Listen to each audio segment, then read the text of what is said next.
প্রিয় দর্শক, আমন্ত্রণ জানাচ্ছি নিউজ আওয়ার এক্সট্রা অনুষ্ঠানে। আপনারা আগেই জেনেছেন আমাদের আজকে নিউজ আওয়ার এক্সট্রা শিরোনাম রেখেছি রাজনীতির মর্যাদা।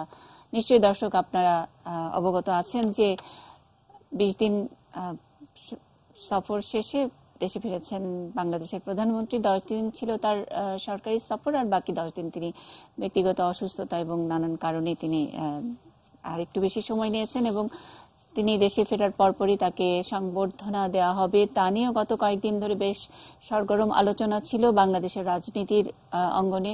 আমরা এটাও জানতে পেরেছি যে প্রধানমন্ত্রী অবশ্য এই বিমানবন্দর থেকে গণভবন পর্যন্ত এই সংবর্ধনার ব্যাপারে একটু নিমরাজি ছিলেন, তারপরেও নেতাকর্মীদের চাপের মুখে তার এই সংবর্ধনাটুকু নিতে হয়। তারপরে সংবর্ধনা নিয়ে যে আলাপ আলোচনা চলছিল তাতে সেটার মূল ব্যাপার ছিল যে জনগণের ভোগান্তি। সেই ভোগান্তি খুব একটা হয়নি আজকে নানান কারণেই, যেহেতু সকালবেলা এসছেন এবং শনিবার, সে কারণে হয়নি। কিন্তু বিমানবন্দরে এসে মাননীয় প্রধানমন্ত্রী অনেকগুলো বিষয় নিয়ে কথা বলেছেন এবং তার পুরোটা জুড়েই ছিল মর্যাদার বিষয়টি, বাংলাদেশের মর্যাদার বিষয়টি। সঙ্গত কারণেই রোহিঙ্গা ইস্যুটি বারবার এসছে, যেহেতু জাতিসংঘে তিনি রোহিঙ্গা ইস্যুটি বারবার করে উচ্চারণ করেছেন এবং একটা মানবিক বিপর্যয়ের যে অবস্থা চলছিল সেই দেশে মিয়ানমারে, সেখানে মানবিকতার যে দ্বার উন্মোচন করেছে বাংলাদেশ, সেটি বারবার করে প্রতিধ্বনিত হয়েছে, বাংলাদেশের জয়গান ধ্বনিত হয়েছে। তার পাশাপাশি পদ্মা সেতু অন্যান্য ইস্যু নিয়েও তিনি কথা বলেছেন। আমরা সেসব বিষয়ে সামনে রেখেই রাজনীতির মর্যাদা শিরোনাম রেখেছি। যারা আছেন আমাদের সঙ্গে, কূটনৈতিক বিশ্লেষক ও সাবেক রাষ্ট্রদূত শফি আহমেদ আমাদের সঙ্গে আছেন বাংলাদেশ আওয়ামী লীগের আইন বিষয়ক সম্পাদক অ্যাডভোকেট সম রেজাউল করিম এবং বিএনপি চেয়ারপারসনের উপদেষ্টা আতাউর রহমান ঢালি আছেন। আমরা পেয়েছি বাংলা ট্রিবিউনের সম্পাদক জুলফিকার রাসেলকে, তিনিও আমাদের সঙ্গে আছেন আজকের এই আয়োজনে। আমরা একটু আজকে মাননীয় প্রধানমন্ত্রী যা যা বলছিলেন তার ছোট ছোট অংশ নিয়ে সহকর্মী মহসিন কবির যে নিউজ স্টোরিটি করেছেন সেটা দেখে তারপরে আসবো।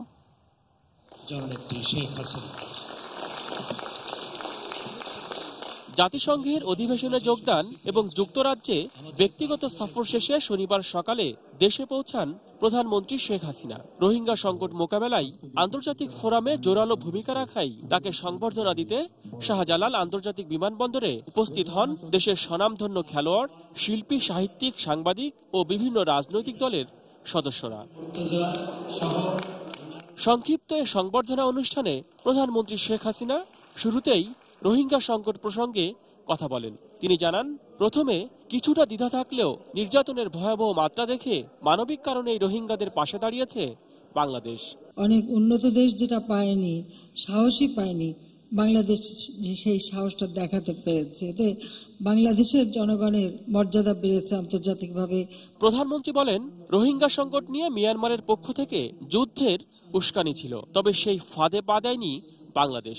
একটা পর্যায়ে এমন একটা ভাব দেখালো যেমন আমাদের সঙ্গে যুদ্ধই বেঁধে যাবে, এরকম একটা। আমি আমার সেনাবাহিনী, আমাদের বর্ডার গার্ড, পুলিশ সকলকে আমি সতর্ক করলাম যে কোনো মতে কোনো রকম উস্কানির কাছে তারা যেন বিভ্রান্ত না হয়, যতক্ষণ পর্যন্ত আমি নির্দেশ না দেব। এবং আমি ধন্যবাদ জানাই অন্তত মিয়ানমার সরকার আন্তর্জাতিক চাপে এবং যেভাবে হোক তারা অন্তত এগিয়ে আসতে আলোচনা শুরু করেছে। এটাও একটা আমি মনে করি বিশেষ দিক।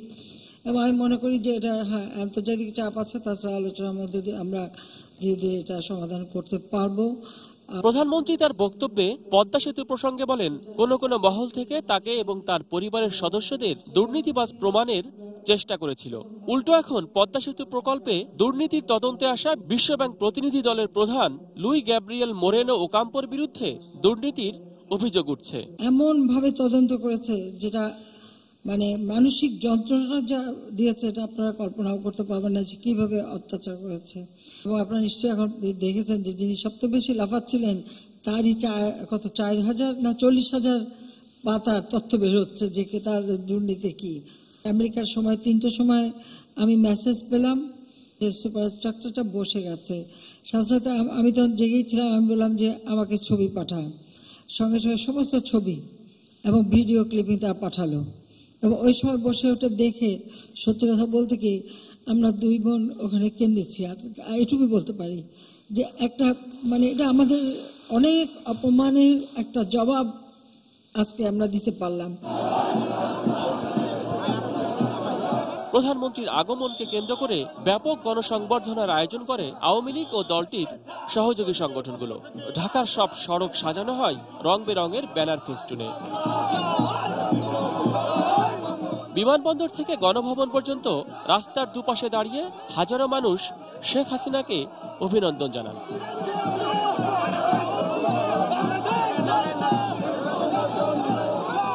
মহসিন কবির, এটিএন নিউজ, ঢাকা।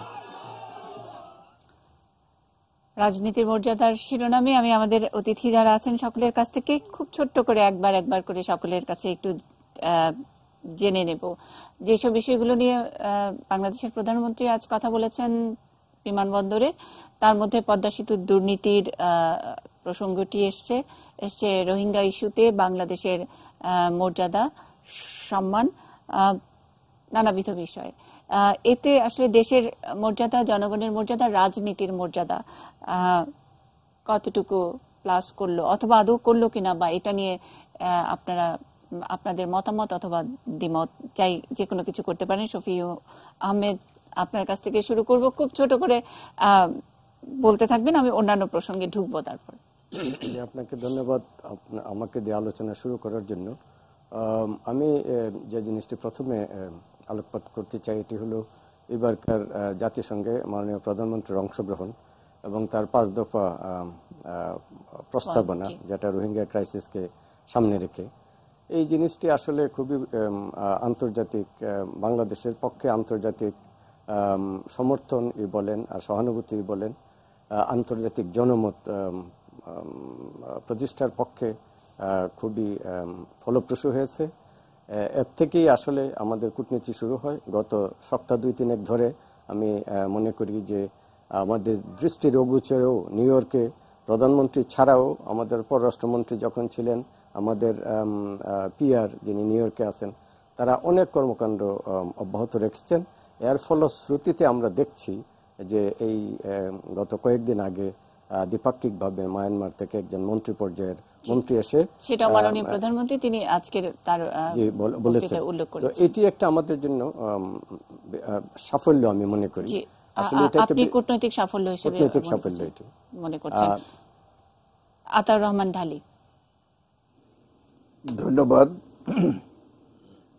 ধন্যবাদ আজকের ক্যামেরার পিছনে যারা আছেন আর অগণিত দর্শক যারা আজকে পর্দার সামনে দাঁড়িয়ে অনুষ্ঠান দেখছেন।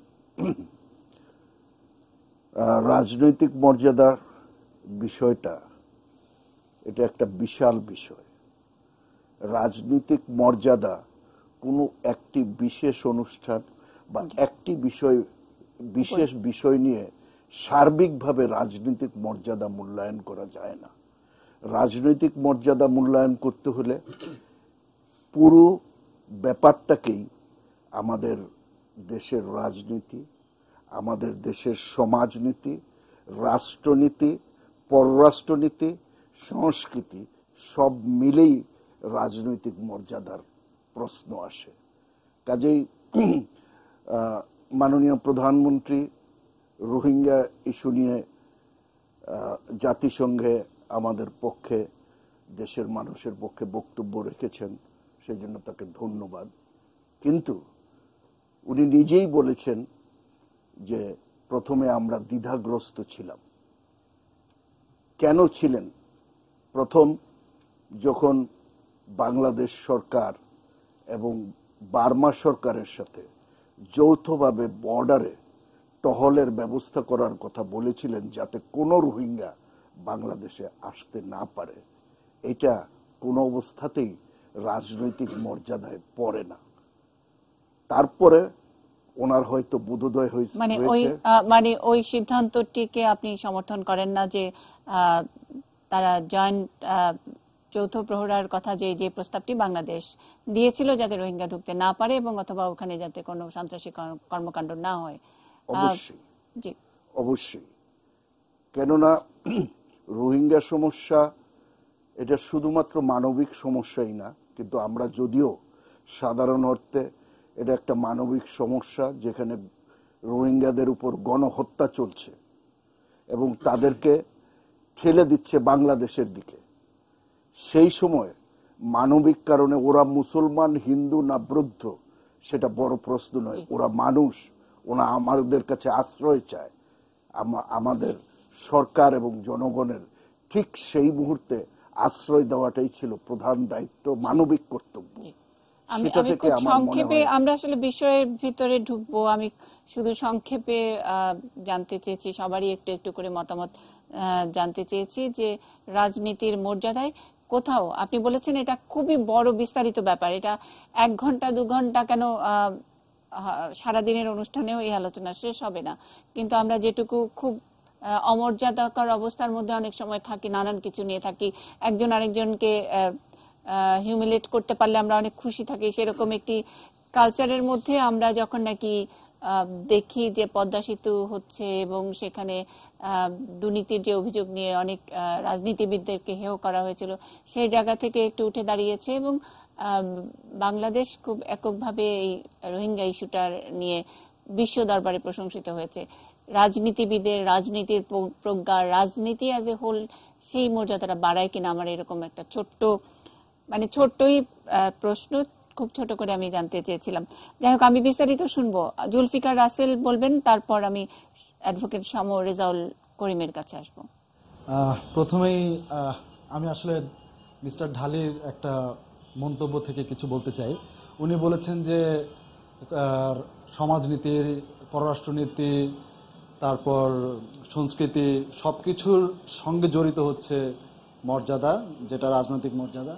আমি মনে করি সব ক্ষেত্রেই আমাদের মর্যাদা বৃদ্ধি পেয়েছে। এবার ৭৮ সাল থেকে যে প্রবলেমটা আমরা ফেস করছি এই রোহিঙ্গা নিয়ে, তারপর আমার মনে হয় এই প্রথমবার সারা বিশ্বে এরকম আলোচিত হয়েছে, যেটা বাংলাদেশের কূটনীতির সফলতা মনে করি প্রমাণ করে যে এটা কূটনৈতিক সাফল্য, যে সারা বিশ্বে এটা আলোচিত হচ্ছে।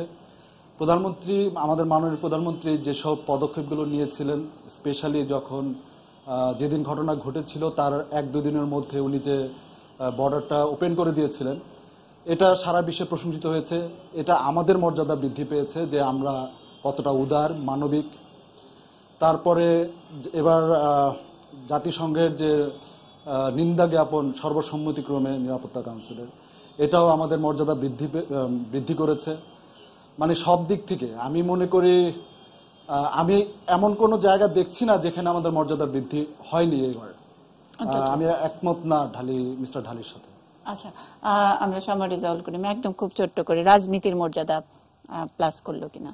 দেখুন, মর্যাদার বিষয়টা হচ্ছে স্বকীয়তাপূর্ণ নিজস্ব অনুভূতি এবং বোধের বিষয়।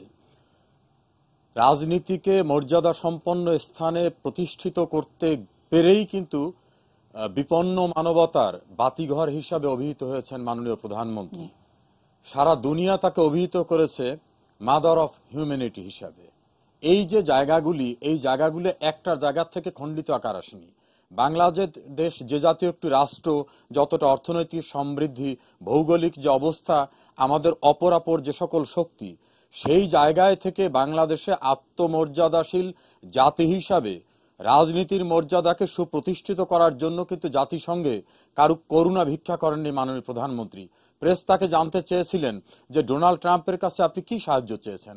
মাননীয় প্রধানমন্ত্রী রাষ্ট্রনায়কোচিতভাবে বলছেন, আমি কোনো সাহায্য বা অনুকম্পা তার কাছে চাইনি। মর্যাদা সম্পন্নভাবে যে ক্রাইসিসটা আছে সেটা সমাধানের জন্য সকলের সহযোগিতা। অনেক ধন্যবাদ। এটা কিন্তু এই জাতীয় রাষ্ট্রের আমরা রাজনীতির মর্যাদা অ্যাজ এ হোল, এবং সেখানে নিশ্চয়ই রোহিঙ্গা প্রসঙ্গটি বিস্তারিতভাবে আসবে, পদ্মা সেতুর ইস্যুটিও নিয়ে আমরা কথা বলবো। একটু রোহিঙ্গা প্রসঙ্গে যেতে যাই, সহকর্মী আরাফাত সিদ্দিক আছেন এবং তিনি আমাদের সবগুলো সংবাদ বুলেটিনেই খবর পাঠাচ্ছেন, নতুন নতুন খবর পাঠাচ্ছেন। আরাফাত সিদ্দিকের একেবারে লেটেস্ট পাঠানো যে খবর, মানে এখনো রোহিঙ্গারা আসছে, রাতের অন্ধকারে আসছে এবং নতুন পুরনো রোহিঙ্গাদের নিয়ে এক ধরনের ব্যবসা, পুরনোরা ব্যবসা করছে, নানান কিছু মানবিক যে বিষয়টি, তার বাইরেও অনেক অনেক বিপদও এই বিষয়টির মধ্যে আছে। বিপদ জেনেই কিন্তু বাংলাদেশ এরকম একটি সিদ্ধান্ত নিয়েছে। সেই সব বিষয় নিয়ে সহকর্মী আরাফাত সিদ্দিকীর স্টোরিটি দেখবো, নিউজ স্টোরিটি দেখবো। তার আগে একটু জানিয়ে রাখি, আপডেটের মধ্যে আমরা যেটা দেখছি যে দুদিন পর যুদ্ধবিরতি শেষ জানালো আরসা। আরসা সম্পর্কে নিশ্চয়ই আমরা ইতিমধ্যে জেনে গেছি যে আরাকান রোহিঙ্গা সালভেশন যে আর্মি যে দল, তারাই আসলে সন্ত্রাসী, এবং তারা 24শে আগস্টের পরে একযোগে 31টি ক্যাম্পে যে একসঙ্গে হামলা চালায়, তারই ফলশ্রুতিতে এই রোহিঙ্গাদেরকে বের করে দেওয়া, জ্বালাও পোড়াও ইত্যাদি চলছে। তারা বলেছে, তাদের একটা টুইট বার্তায় বলেছে যে যেই যুদ্ধবিরতির কথা চলছিল তার মেয়াদ শেষ হচ্ছে দুদিনের মধ্যে। তারা চাইলে তারা আলোচনায় বসতে পারে। এটিও একটি আলোচনার বিষয় আমাদের নিশ্চয়ই রয়েছে। আরাফাত সিদ্দিকের স্টোরিটি দেখব। যুক্তরাষ্ট্রের ক্যালিফোর্নিয়ায় বসবাসকারী মুসলমানদের একটি দাতা সংগঠন মুসাদা চ্যারিটি প্রাথমিক ত্রাণ দেওয়ার পাশাপাশি মূলত রোহিঙ্গাদের অবস্থা সরেজমিনে দেখতে এসেছিল প্রবাসী বাঙালি সহ সংগঠনটির কয়েকজন বিদেশি সদস্য। কক্সবাজারে বিভিন্ন রোহিঙ্গা শিবির ঘুরে তাদের অভিজ্ঞতা, এখানে ত্রাণ যেমন জরুরি তেমনি জরুরি মানবিক বিপর্যয় নিয়ে বিশ্ব সম্প্রদায়ের আরো জোরালো আওয়াজ। First and foremost, it is the responsibility of the Muslim community and all the Muslim governments, and if all the Muslim countries OIC get together, 50 plus countries, they can put a lot of economic pressure on Myanmar, and this is not the wrong thing to do. You could put a lot of pressure in the United Nations or on an individual basis. And I have a feeling that sooner or later the Myanmar government will come to the realization that that is the right thing to do to take them back. এখানে প্রায় 70,000 মহিলা pregnant, আগামী 6 থেকে 7 মাসের মধ্যে তাদের বাচ্চা হবে। তো এই বাচ্চাগুলির ভরণ পোষণ বা এই বাচ্চাগুলির খাবারের যে ক্রাইসিস এখানে, সেটা কিন্তু সবাই চিন্তা করছে না। এই স্বেচ্ছাসেবীরা যেখানে ত্রাণ দিচ্ছেন সেখানে এখন উত্তপ্ত মরুভূমির পরিবেশ, অথচ মাত্র কয়েক মাস আগেও কক্সবাজারের উখিয়ার এই বালুখালী অঞ্চল ছিল সবুজের লীলাভূমি, আর এখন ধূসর পাহাড়ে যখন তখন মৃত্যুর শঙ্কা। মিয়ানমারের সমতল অঞ্চলে থেকে অভ্যস্ত রোহিঙ্গারা বাংলাদেশে এসে এই পাহাড় কেটেই সমতল ভূমি করার চেষ্টা করেছেন, যার ফলশ্রুতিতে পরিবেশ বিপর্যয়ের কথা যদি বাদও থাকে, তো পাহাড় ধসের যে আতঙ্ক সেটি আসলে রয়ে গিয়েছে। বর্ধিত বর্ষায় যদি ভারী বর্ষণ হয় তাহলে এই অঞ্চলের অবস্থা কি হবে সেটি ভাবতেও গা শিউরে ওঠে। এই ক্যাম্পগুলোর আশপাশে এখন রাতের অন্ধকার স্থানীয় বাঙালিদের জন্য চাপা আতঙ্ক নিয়ে আসে। কক্সবাজারের বিভিন্ন উপজেলা থেকে স্থানীয় বাঙালিরা নিজেরা চাঁদা তুলে কখনো খাবার, কখনো পাহাড়ে পানির ব্যবস্থা করে রোহিঙ্গাদের কষ্ট লাঘবের চেষ্টা করছেন। যদিও অতীত অভিজ্ঞতা থেকে তারা জানেন, স্বার্থের সংঘাত শুরু হলে এই রোহিঙ্গারাই বিপর্যয় ডেকে আনবে তাদের জন্য। যে কোনো মুহূর্তে কোন ডাকাতি করা তাদের কাছে কোনো ব্যাপার হবে না, কারণ 500 টাকা দিলে তারা যখন পেটে খিদে লাগবে তখন 500 টাকার জন্য তারা খুন করতে বাধ্য হবে। তখন আমরা মুসলমানের খাতিরে, এরা মুসলিম যাই হোক, এরা জানি আমাদের জন্য একটা ভাইরাস হয়ে দাঁড়াবে। লেফটেন্যান্ট দ্বারা আছে, টিমার দ্বারা আছে। আমার সরকার অনুরোধ, এই বাসস্থানটা যদি নেয়, এই অত্যাচার সহ্য আমরা করতে দিই। আর তাই দ্রুত মিয়ানমারে ফেরত পাঠানো সম্ভব না হলে এই সর্বহারা মানুষগুলোকে অন্য কোথাও সরিয়ে নেয়ার দাবি এখন কক্সবাজারের সব মহলের। Arafat Siddiqui, ATN news, Ukhia, Cox's Bazar. শফি আহমেদ, আমি একটু আপনার কাছে জানতে চাই, একটু আগে আতাউর রহমান ঢালি যেটা বলছিলেন যে শুরুর দিকে দ্বিধাগ্রস্ত ছিল বাংলাদেশ এবং মিয়ানমারকে প্রস্তাব দিয়েছে জয়েন্ট যেই অ্যাকশন, যেটা যে সামরিক অ্যাকশনের ব্যাপারে তারা প্রস্তাব দিয়েছিল শুরুর দিকে, এবং সঙ্গত কারণেই যে বর্ডার খোলা হবে না সেই জায়গায় তো দ্বিধা ছিল। তো সেই সিদ্ধান্তটিকে একটু তিনি সমালোচনা করেছেন। আপনি কি একজন ডিপ্লোমেট হিসেবে এই বিষয়টি কিভাবে দেখছেন? আরো একটি বিষয় আমরা একটু জানতে চাই যে মিয়ানমারের দিক থেকে একটু উস্কানি ছিল, একটা যুদ্ধংদেহী ব্যাপার ছিল, সেটা নিশ্চয়ই গণমাধ্যম কর্মী হিসেবে আমরা সকলেই জানি। জুলফিকার রাসেল আছেন, অনেক সাংবাদিকরাই আমরা তখন খুব তৎপর হয়ে গেছিলাম যে কি হচ্ছে, প্রায় যুদ্ধ লাগে একটা অবস্থা। তো সেই জায়গাটাও খুব দক্ষতার সঙ্গে, বিচক্ষণতার সঙ্গে সামাল দেয়া হয়েছে বলে আজকে মাননীয় প্রধানমন্ত্রী প্রকাশ্যেই বলেছেন। আমি একজন কূটনীতিক বিশ্লেষকের কাছ থেকে জানতে চাই পুরো বিষয়টি। আমরা এই সংকট শুরু হওয়ার প্রথমে যে সিনারিওটা ছিল, আমি মনে করি এই জয়েন্ট অপারেশনের প্রস্তাবটার যে জাস্টিফিকেশন, এটা হলো যে মায়ানমারের পক্ষ থেকে তাদের একটা গ্রিভান্স, এবং তারা এখনো ওই ইস্যুটাকেই সামনে নিয়ে আসছে যে আরসার অতর্কিত আক্রমণের ফলে তাদের বহু সেনাবাহিনীর সদস্য এবং পুলিশ সদস্য নিহত হয়েছে। আরসা একটা জঙ্গি সংগঠন, তাদেরকে অ্যাকচুয়ালি কন্ট্রোল করার জন্যই এই মায়ানমার সেনাবাহিনীর এই অপারেশন। তো আমরা যেটা চাচ্ছি, আমরা তো আমাদের কূটনীতির মূল মন্ত্র হইল যে peaceful coexistence, friendship to all, malice two নান, এবং আমরা ফার্স্ট লাইন অফ ডিফেন্সে কূটনীতিকেই অগ্রাধিকার দিয়ে আসছি। Defence action was not our priority. তো ওই কনটেক্সটে আমি মনে করি মায়ানমারকে এই প্রস্তাব দেওয়ার হয়তো উদ্দেশ্য ছিল যে তারা হয়তো they had an suspicion in mind যে বাংলাদেশের কোনো অংশকে আরসার লোকজন ইউজ করছে কিনা তাদের এই যে সমস্ত অতর্কিত আক্রমণের জন্য। তো বাংলাদেশ হয়তো naturally came forward to say that আমরা জয়েন্ট অপারেশন করে if there is anybody operating from Bangladesh side we can flush it out. তো এইটা আমি মনে করি কূটনীতিরই একটা অংশ হিসেবে আমরা পিস লাভিং, আমরা সব আমাদের প্রতিবেশীর সাথে সব সমস্যা শান্তিপূর্ণভাবে যৌথভাবে সমাধান করতে চাই, ওই অ্যাসপিরেশন থেকেই হয়তো আসছে। কাজে এটাকে আমি ওইভাবে দুর্বলতা অথবা একটা রং স্টেপ এইরকম আমি মনে করি না। এইটি একটি। আরেকটা আপনি যেটি বললেন, কোন প্রশ্নটা ছিল আপনার? যে সতর্কতার সাথে আসলে যুদ্ধঙ্গি একটা ব্যাপার ছিল, সতর্কতার সাথে সেটাকে আমরা দেখছি বারবার ড্রোন আসছে, বারবার তাদের কাছ থেকে আমাদের আকাশসীমা লঙ্ঘন করছে, প্রভোকেশন আসছে। বিভিন্ন রকমের প্রভোকেশনের মুখেও কিন্তু আমরা অনেক রেস্ট্রেইন্ট দেখাইছি, এবং এটা আমাদের জন্য কূটনৈতিক দৃষ্টিভঙ্গি থেকে আন্তর্জাতিক পরিপ্রেক্ষিতে আন্তর্জাতিক অঙ্গনে প্রশংসিত হয়েছে। এই জাতীয় ইস্যুতে আসলে যুদ্ধে জড়িয়ে যাওয়াটা আমাদের জন্য শুভকর কিছু নয়, এবং এটা যুদ্ধ করে এই যে রিফিউজি ক্রাইসিসকে সমাধান করার মতো নয়। অতীতে এটি এবার প্রথম নয়, 78 থেকে শুরু হয়েছে। বিভিন্ন সময় আমরা কিন্তু কূটনৈতিক আলোচনার ভিত্তিতেই এই সমস্যার সমাধান করেছি, কিন্তু এইবারের প্রেক্ষাপটটা একটু ডিফারেন্ট।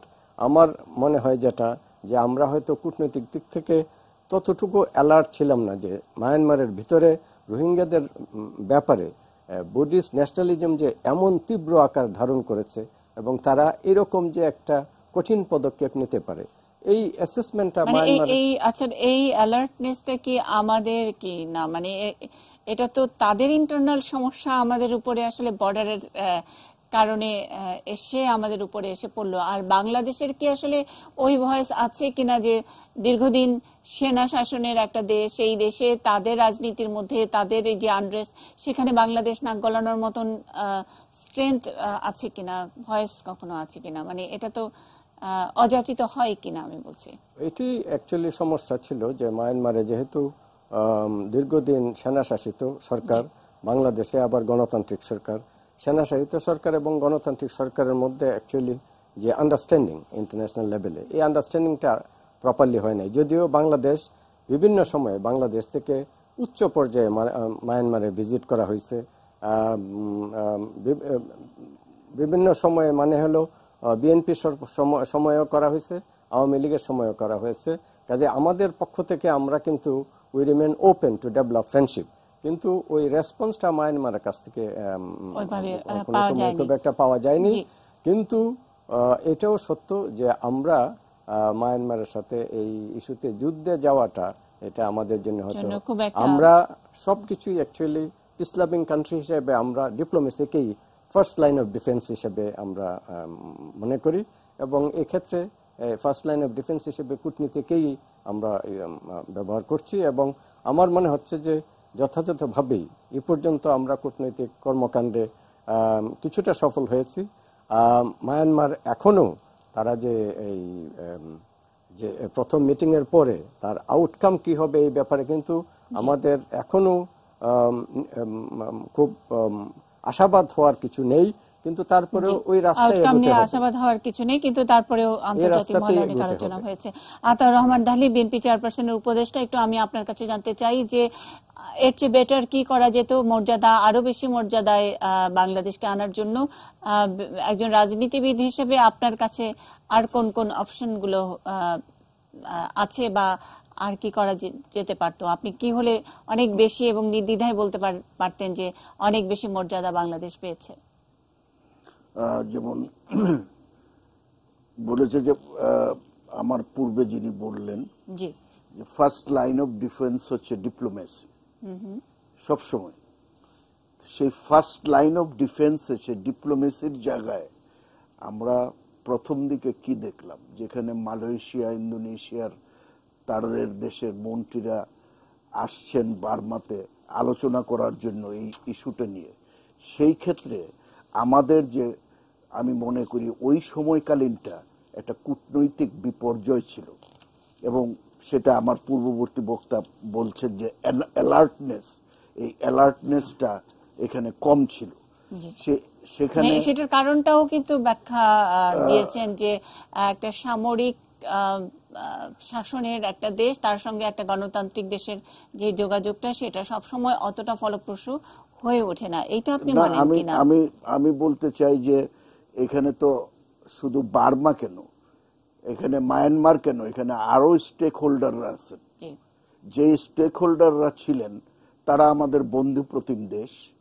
ভারত একটা স্টেক হোল্ডার, চায়না একটা স্টেক হোল্ডার। এই বন্ধু দুইটাই আমাদের বন্ধু প্রতিম দেশ, এবং আমাদের সরকারের সাথে দু দেশেরই অত্যন্ত চমৎকার সম্পর্ক রয়েছে। সেই ক্ষেত্রে এই দুই দেশের কাছে তো অন্তত মধ্যস্থতা করার জন্য আমরা যেতে পারতাম।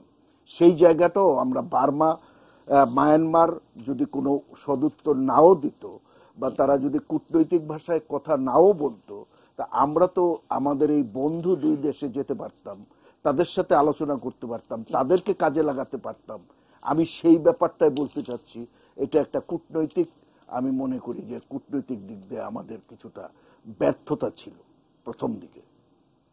সেই ব্যর্থতার কারণে বলছি যে আমাদের বিএনপির স্থায়ী কমিটির সদস্য ডক্টর খন্দকার মোশাররফ হোসেন, তিনিও কূটনৈতিক ব্যর্থতার অভিযোগ করেছেন। আসলে প্রায় মাসখানেক ধরে এই ইস্যুটি চলছে। খুব জোরালোভাবে বিএনপির তরফ থেকে তেমন কোনো সমালোচনা আমরা শুনিনি, কিন্তু ইদানিং আপনারা কূটনৈতিক ব্যর্থতা এবং ইত্যাদি নানান কথা বলছেন। পার্শ্ববর্তী অন্যান্য দেশকে ইনভলভ করানোর ব্যাপারেও আপনাদের নানা রকমের পরামর্শ এখন শোনা যাচ্ছে। নিশ্চয়ই হয়তো কূটনৈতিক ব্যর্থতা ছিল। আমরা দায়িত্বশীল একটি রাজনৈতিক দল হিসেবে তাদের দায়িত্ব নিয়েও আমরা আসলে কথা শুনতে চাই। তার আগে একটা ডক্টর খন্দকার মোশাররফ হোসেন কি বলছিলেন আজকের একটি অনুষ্ঠানে, সেটা একটু শুনবো। আন্তর্জাতিক সন্ত্রাসবাদ এবং জঙ্গিবাদ এই রোহিঙ্গাদেরকে ব্যবহার করতে পারে, এবং এই বাংলাদেশের অভ্যন্তরে যেসব এলাকায় রোহিঙ্গাদেরকে সাময়িকভাবে আশ্রয় দেওয়া হচ্ছে, সেই স্থানগুলো জঙ্গি সৃষ্টির একটি আস্তানায় পরিণত হতে পারে, এবং সেই জঙ্গি সৃষ্টি শুধু বাংলাদেশে নয়, এটা একটা আন্তর্জাতিক সমস্যা হিসাবে চিহ্নিত হবে।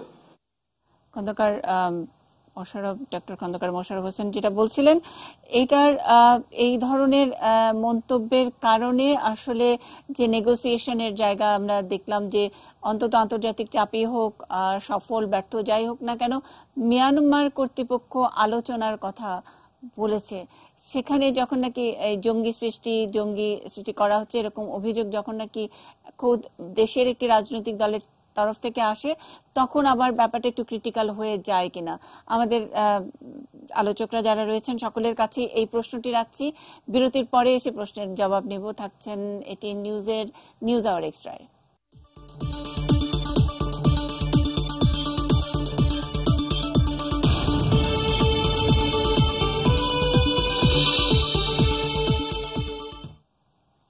নিউজ আওয়ার এক্সট্রা, রাজনীতির মর্যাদা আমাদের আজকের শিরোনাম। মাননীয় প্রধানমন্ত্রী 20 দিন পর বাংলাদেশে ফিরে বিমানবন্দরে অনেক বিষয় নিয়ে কথা বলেছেন। রোহিঙ্গা প্রসঙ্গটি, জাতিসংঘের অধিবেশনে তার বক্তব্য এবং মূল আলোচনা, সাইডলাইন আলোচনায় যে ইস্যুটি এসছে, বাংলাদেশের মর্যাদা অনেকখানি বেড়েছে সেরকম কথাই তিনি বলছিলেন। বিমানবন্দরে তার সকলের সঙ্গে দলীয় নেতাকর্মীদের সঙ্গে তিনি যে মত বিনিময় করছিলেন সেখানে, তার পাশাপাশি পদ্মা সেতুর প্রসঙ্গটিও এসেছে। সব বিষয় নিয়ে আমরা কথা বলবো রাজনীতির মর্যাদায় শিরোনামে।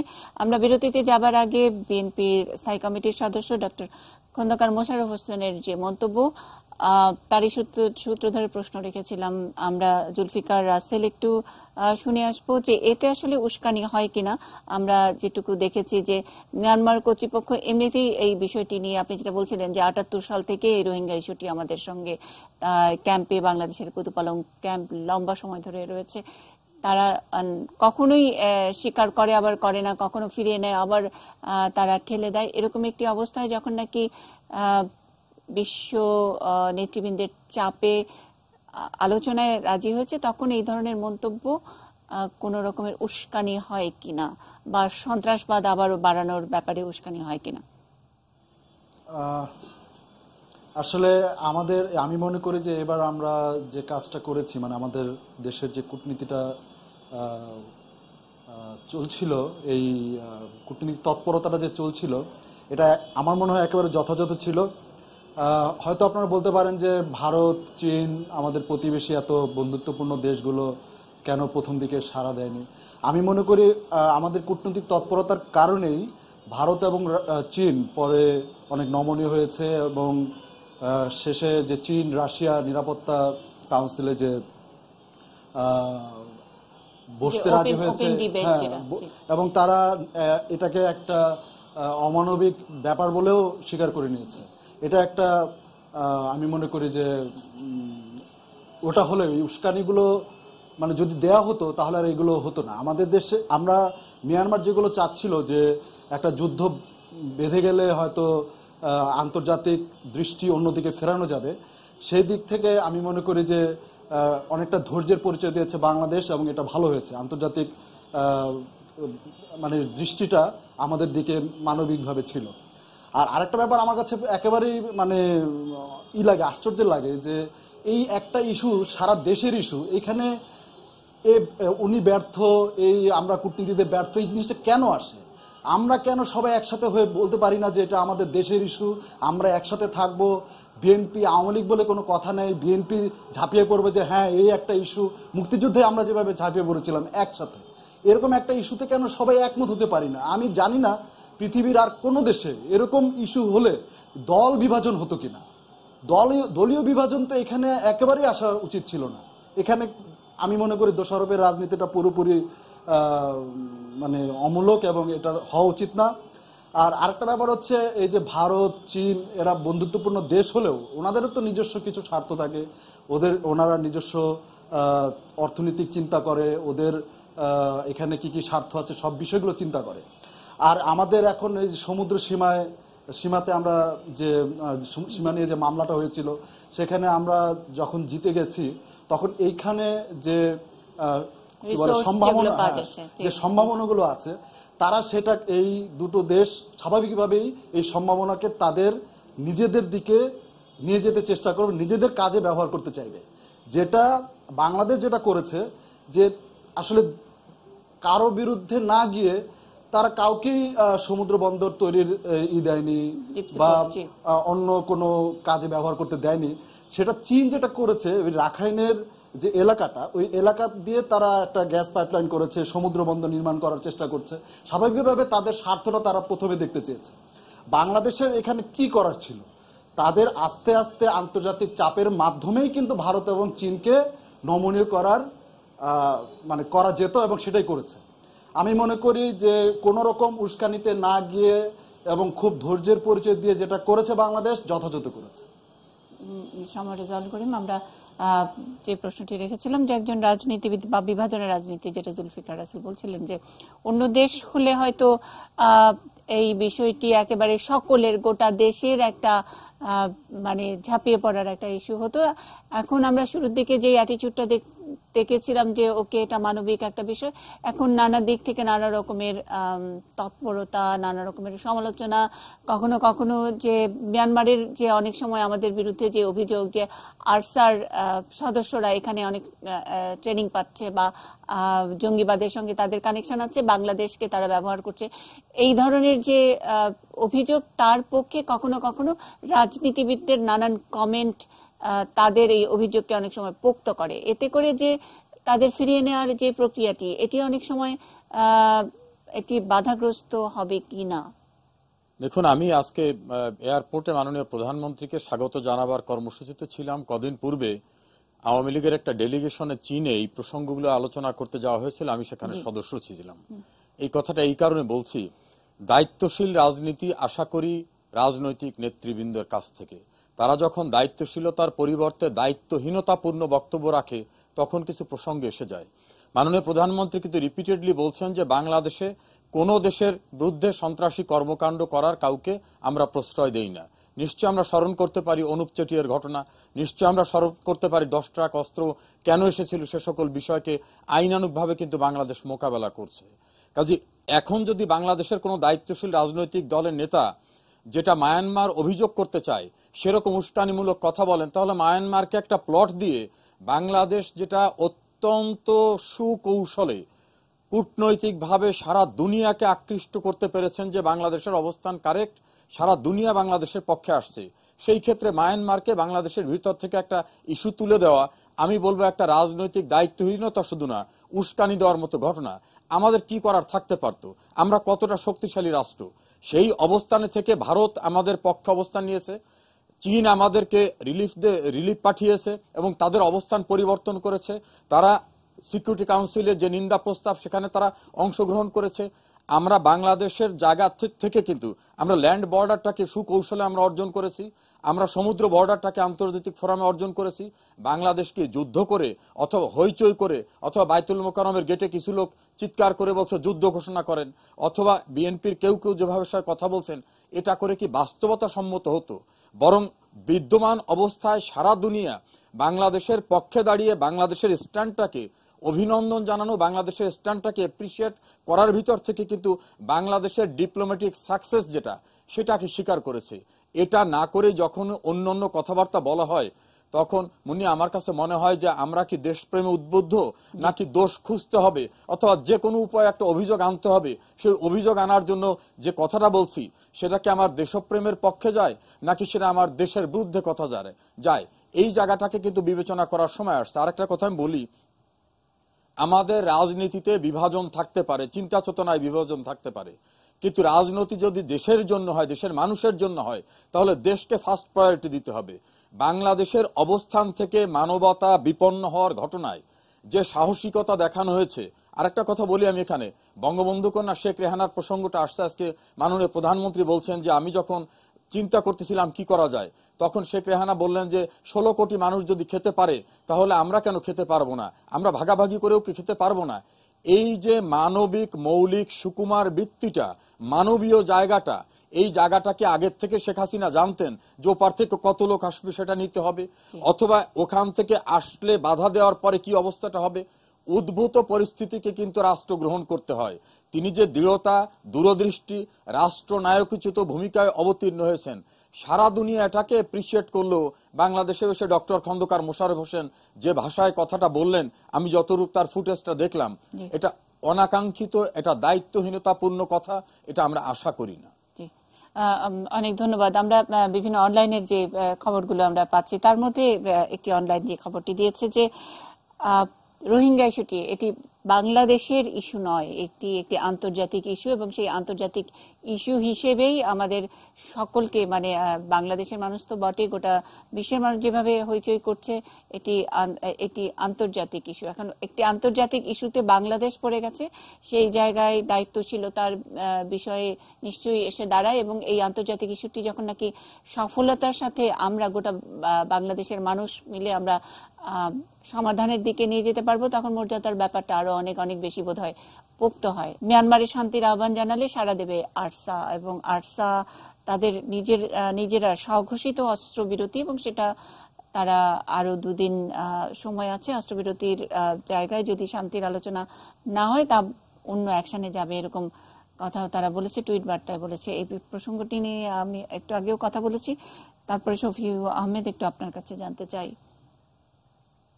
Archer reaction. জি, এটি তো মায়ানমারের সেনাবাহিনী তারা অলরেডি বলছে যে এদের সাথে, সন্ত্রাসীদের সাথে আমাদের কোনো আলোচনা নাই এবং তারা এটাকে খুব ভ্যালু করে না আর কি।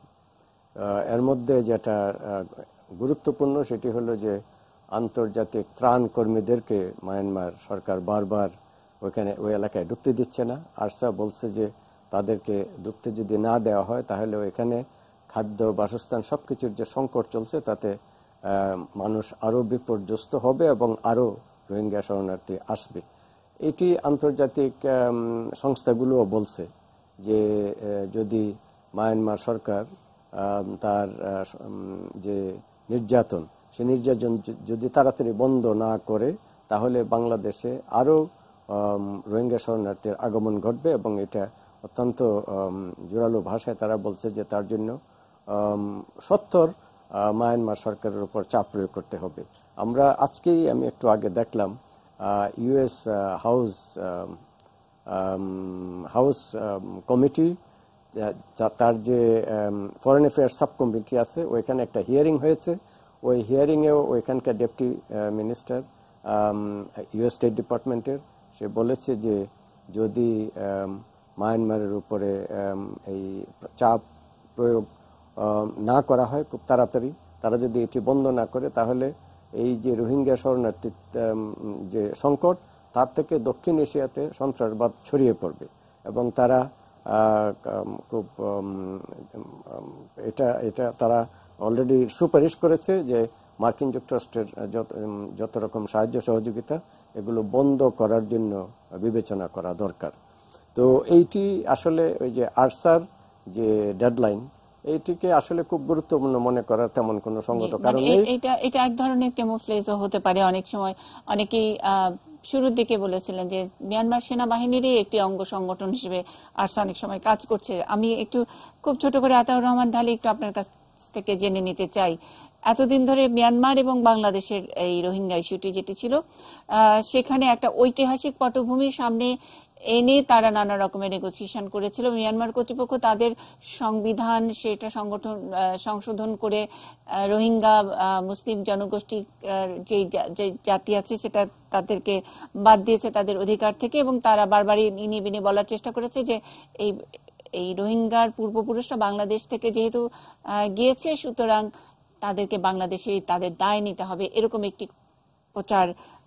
ঐতিহাসিক প্রচারণা তারা চালানোর চেষ্টা করেছিল। কিন্তু এবার তো একটি সন্ত্রাসবাদের ঘটনা, আরসা নামের একটি সংগঠন তারা সন্ত্রাসী হামলা চালিয়েছে এবং সেখান থেকে নির্বিচারে মানুষ এখানে চলে এসছে। এখানে কি বাংলাদেশের জন্য একটু সুবিধা হবে নেগোসিয়েশনে আপনার মনে হয়? ধন্যবাদ। প্রথমেই আমি একটু বলতে চাই যে ডক্টর খন্দকার মোশাররফ হোসেন বিএনপির স্থায়ী কমিটির সদস্য যে ভিডিও ক্লিপটা দেখেছেন উনি ওই জায়গায় উস্কানিমূলক এমন কিছু বলেছেন ওইটুকে, আগে পরে ভিডিও ক্লিপের আগে এবং পরে কি আছে আমি তা জানি না, কিন্তু ওইখানে উনি যা বলেছেন ওইখানে উস্কানিমূলক এমন কিছু বলেনি। যেই কথা আমার পূর্ববর্তী বক্তা বললেন যে আমেরিকার সিনেট সাব কমিটিতে, ফরেন রিলেশন কমিটিতে সেখানেও আলোচনা হয়েছে যে দক্ষিণ এশিয়াতে এটার কারণে সন্ত্রাসবাদ ছড়িয়ে পড়তে পারে। আমার মনে হয় ডক্টর খন্দকার মোশাররফ সেই বার্তারই প্রতিধ্বনি করেছেন। আর আমরা বিএনপি আপনারা জানেন যে আমরা বারবার যে কোনো জাতীয় ইস্যুতে আমরা বারবার বর্তমান সরকারের কাছে একটা জাতীয় ঐক্য সৃষ্টি করার জন্য, আলোচনায় বসার জন্য আমরা বারবার চেষ্টা করেছি। ইভেন হলি আর্টিসানে যখন ঘটনা ঘটলো সন্ত্রাসবাদী, তখনও আমরা আমাদের মাননীয় চেয়ারপারসন দেশনেত্রী খালেদা জিয়া আহ্বান জানিয়েছিলেন আলোচনার। যেটা একটু আগে বলেছেন যে আজকে জাতীয় ঐক্য প্রয়োজন, তো জাতীয় ঐক্য তো সরকারকেই সেই জাতীয় ঐক্য গঠনে একটা ভূমিকা নিতে হয়। তো সে ব্যাপারে আমি কোনো ভূমিকা দেখছি না। আর সন্ত্রাসবাদের যে প্রশ্নটা আসছে, এটাকে একেবারে আমার একটু ছোট্ট প্রশ্ন, জাতীয় ঐক্যের কথা বলেছেন, হোলি আর্টিজানের প্রসঙ্গ তুললেন এবং এই এখন রোহিঙ্গা প্রসঙ্গটিও যখন নাকি বলছেন, আমরা অনেক সময় দেখি যে দেশের ইস্যু, নির্বাচন বলি, অন্যান্য প্রসঙ্গ যখন নাকি বলি, তখন জাতীয় ঐক্যের বিষয়টি অনেক সময় মানে জোরালো হয় না, অথবা আপনাদের থেকে প্রস্তাব বা অন্য জায়গা থেকে প্রস্তাব গ্রহণ না করা ইত্যাদি একটা মাঝামাঝি অবস্থায় থাকে। কিন্তু যখন নাকি একটা জঙ্গিবাদের ঘটনা অথবা অন্য একটি দেশের একটা সন্ত্রাসবাদী ঘটনা অনেকগুলো মানুষকে বিপদে ফেলে, তখন নাকি বাংলাদেশের প্রধানতম দলগুলো যদি যখন জাতীয় ঐক্য হয়, তখন কি আমরা জঙ্গিবাদকে মিডিয়েটর হিসেবে দেখাটা একটু কেমন লাগে, মানে একজন রাজনীতিবিদ হিসেবে যদি শুনতে চাই। জঙ্গিবাদ কখনই বিএনপি জঙ্গিবাদের পক্ষে সমর্থন নিয়েছে এরকম কোনো ঘটনা ঘটে নেই। রোহিঙ্গা ইস্যু আপনারা জানেন, শহীদ প্রেসিডেন্ট জিয়াউর রহমান অত্যন্ত সার্থক কূটনীতিক হিসাবে, রাষ্ট্রনায়ক হিসাবে সেই সময়ে স্বল্প সময়ের ভিতরে এই রোহিঙ্গাদের অত্যন্ত মর্যাদাপূর্ণভাবেই মায়ানমারে ফেরত পাঠাতে সক্ষম হয়েছিলেন। এরপরে বিএনপি যখন ক্ষমতায় ছিল, দেশনেত্রী বেগম খালেদা জিয়ার আমলেও এই ধরনের ঘটনা ঘটেছিল। উনিও অত্যন্ত সার্থকভাবে এই সমস্যার সমাধান করেছেন। এবং আজকে যে সমস্যা রোহিঙ্গা, এটা আমাদের মাত্র 5.5 লক্ষ রোহিঙ্গা এখানে এসেছে, আগের আছে 7 লক্ষ। এই 12 লক্ষ রোহিঙ্গা বাংলাদেশে থাকলে এখানকার রাজনৈতিক সমস্যা, সামাজিক সমস্যা যে সৃষ্টি হতে পারে, এটা অমূলক কিছু নয়। এটা অমূলক কিছু নয়। জি, এরকম একটি আশঙ্কা কিন্তু রয়ে গেছে এবং এরকম একটা ভীতিকর অবস্থা জেনে বুঝেই আসলে আর কোনো সুযোগ ছিল কিনা এরকম বর্ডারটা একটু খুলে দেওয়া ছাড়া, এই মানুষগুলোকে আশ্রয় দেওয়া ছাড়া। না, আশ্রয় দেওয়া ছাড়া যেমনি ভাবে এর কোনো বিকল্প ছিল না। আবার এটাকে দ্রুত সমাধান না করলে, আবার কূটনৈতিকভাবে আমরা যদি দ্রুত সমাধান না করতে পারি, তাহলে দীর্ঘস্থায়ীভাবে এটা আমাদের জন্য একটি রাজনৈতিক এবং সামাজিক সমস্যার সৃষ্টি করতে পারে। সেই অর্থে আজকে সরকার বলি, এদেশের মানুষ যারা রাজনীতি করেন, সবাইকে ঐক্যবদ্ধ হয়ে দেশের স্বার্থে, জাতির স্বার্থে আজকে এই কূটনৈতিক প্রচারণা বলেন, যেভাবেই বলেন, এই সমস্যার সমাধান করতে হবে। অনেক অনেক ধন্যবাদ। দ্রুত সমাধান দরকার এবং এই দ্রুত সমাধানের জন্য রাজনৈতিক ঐক্য অবশ্যই দরকার।